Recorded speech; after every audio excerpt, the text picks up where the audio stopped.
Let's take a Bible pause with Jason, Richards, and Scott.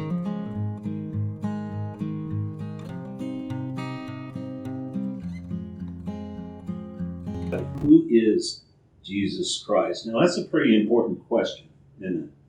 It sure is. It sure is. How important is it? I would say, and this is something I really like to talk about, but I would say that it's the most important question that we can ask, because if the claims of Christ are true, it has infinite value and it touches every person in the world and affects us in the most eternal ways. And so I think we need to look at those claims, and I don't think there's room for neutrality. Right. I know a lot of people that I talk to, you talk to the common person on the street and they say, well, I think he was a good teacher. I think he had good things to say, and I try to go by what he said. And that's kind of in that neutral zone that I don't think Jesus allowed for in his teachings. Right. Jesus said either you're for me or you're against me.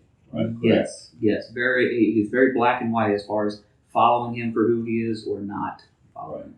Right. So I think there are no people that sit on the fence. You're either for him or against him. I think.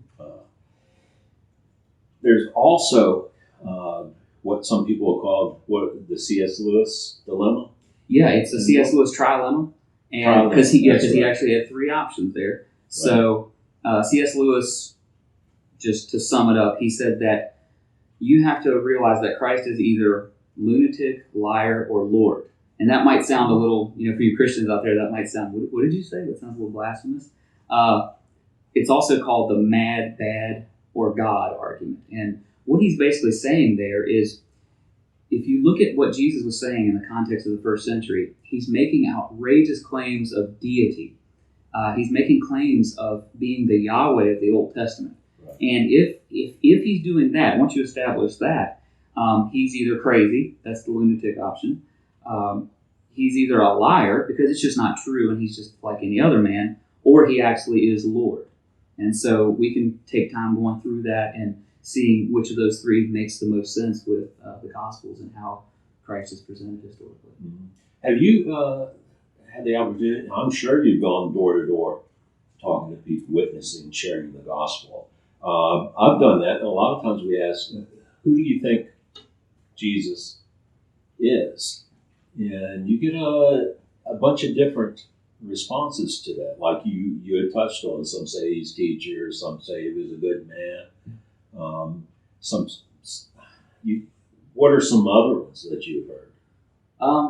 Well, in our day, I don't get this out on the street as much. Usually when you go out on the street, it's very simple. It's either you get a Bible-believing Christian that's very much, well, he's Lord of all, he's Lord of my life, and they lift their hand and they're very devout and they understand who he is. But then you get the most common, I would say, I don't want to say percentages, but the most common answer I get is just that he was a good teacher, he was a good man, he had good things to say, and we should go by what he says. But they're not separating him in any separate category from Gandhi or from Buddha. It's just he's another wise sage, and they're willing to exalt him over themselves, but not over other teachers that have taught throughout history, therefore not exalting him to what I believe his proper place is as God. Right. A lot of people, though, when you confront them and say, with Christ's deity, and say that Jesus is God, some people, you get mixed reactions there as well. Some people who have called themselves Christians or may say, well, no, he's not God, he's the Son of God. He came from God. You get different reactions. And there are a lot of people out there that call themselves Christians that totally deny the deity of Christ altogether. That's true. And to be honest and to be transparent, I called myself a Christian from the time I remember all the way until the time I believe I actually was saved at the age of 21.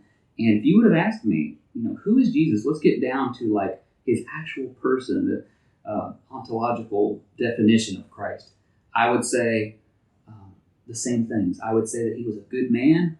I would have thought of him more as, not to be comical, but like the head of our religion. Like he's the sage leader of our religion. it actually took me going through the scriptures after I was saved, and I had a hunger to know truth and to know Christ truly. And I remember actually coming to the understanding that Christ was God, and it being surprising to me.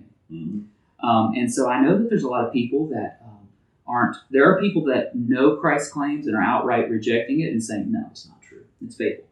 Then there are those that are truly, I would say, moving towards understanding Christ or seeking in some way, and just don't understand that when we say Christ is the Son of God, we're exalting him to the highest level of deity that you possibly can. And that makes a lot of people nervous. It makes them like, well, wait a minute, he's a man, and you're saying he's God. We hope you were blessed by this Bible Pause. To listen to the entire discussion, go to our YouTube channel. The link is listed in the description below.